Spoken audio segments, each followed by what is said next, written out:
Thank you very much. I don't deserve this applause. I'm only as good as the people around me, including yourself. And since we are here in Poland, a lot of what is happening here goes back to the work of Dr. Niedzwiecki, who has been fighting this battle with me for the last 2 decades. And I told her many times that one day her name will be ranking in this country at the side of Matthias Rath and other scientists for saving millions of lives.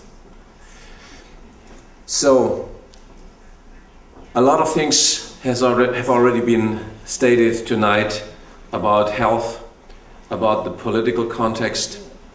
My role in the next 40 minutes will be to talk about the philosophical picture.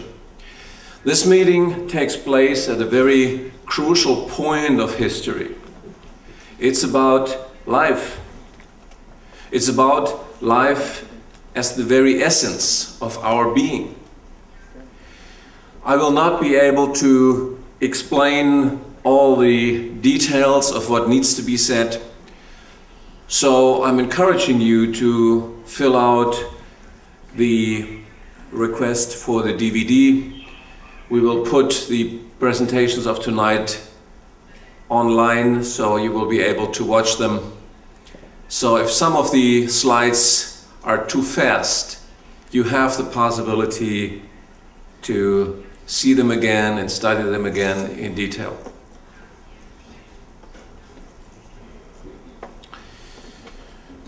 Why movement of life? Why are we urging you to start this movement of life in Poland? Why will we be urging the people in Romania to start a similar movement in 10 days and in other countries later on? Well, I've divided my presentation into 7 chapters. And I hope I will be able to answer that question. Why now?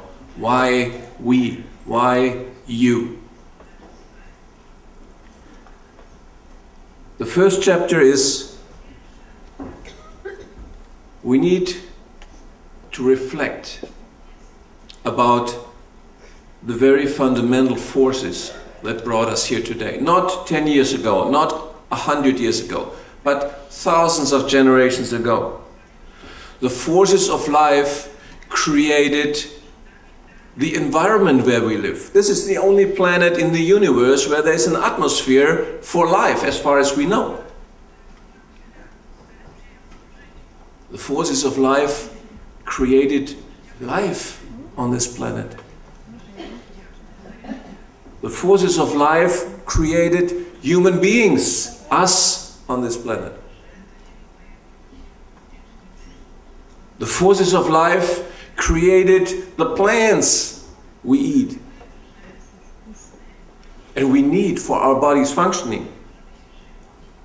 The forces of life created the ingredients of these plants that are necessary for our life and our well-being and our health. Namely, vitamins, minerals, and other bioactive plant ingredients, which we call phytobiologicals. Chapter 2. Forces of human dignity. For more than 1,000 years, people in Poland didn't exist at that time.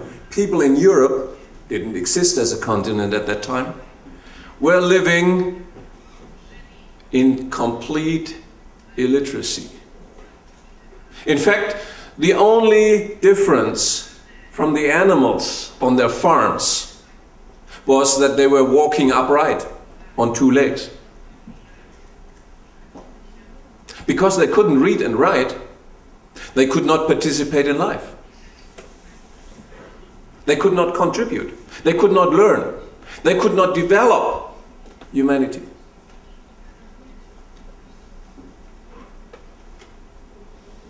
And because of this illiteracy, all sectors of society were essentially closed off for them, with devastating consequences. Epidemics haunted Europe and the rest of the world, for that matter, again and again. And millions of people died from these epidemics because there was no knowledge of how these epidemics came about. Then this happened. During the 16th century, the printing press was invented. Suddenly, books could be printed in the spoken language.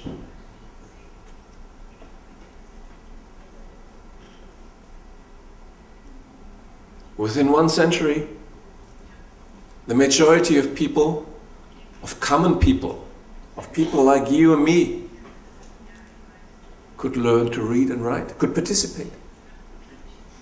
Did the rulers give this knowledge to them voluntarily? Did they say, great that you do that? Of course not. Knowledge is power. And those up there, they never share power voluntarily. Not then and not today. So what happened was people themselves took the right. They said, we want to become human beings. We want to learn to read and write. We want to live, participate, build. The result was an alphabetization campaign of thus far unprecedented proportions. Across Europe, universities and schools were built in every village, every town. Later on, this wave spread across the Atlantic Ocean and the entire world.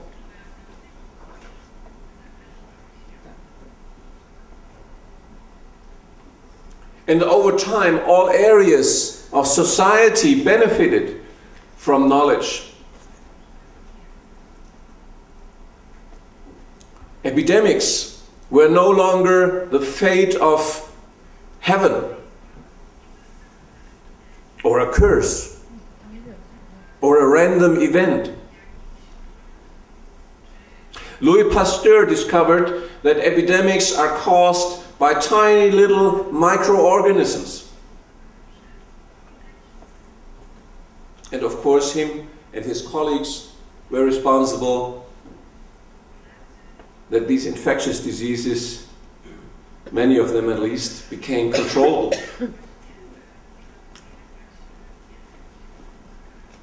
Knowledge was also a driving force for ending dictatorships, medieval autocracy. The people said, we want to determine our future. We are responsible for our lives. We want to participate. The French Revolution came, 1789. Here you see the picture of the Polish Constitution, the first one in 1791. All of that goes back to education. Education became the purpose and the basis of founding schools and creating more education for propelling science, commerce, trade, and of course, culture and politics. In fact, every area of society was advanced by the participation of the common people.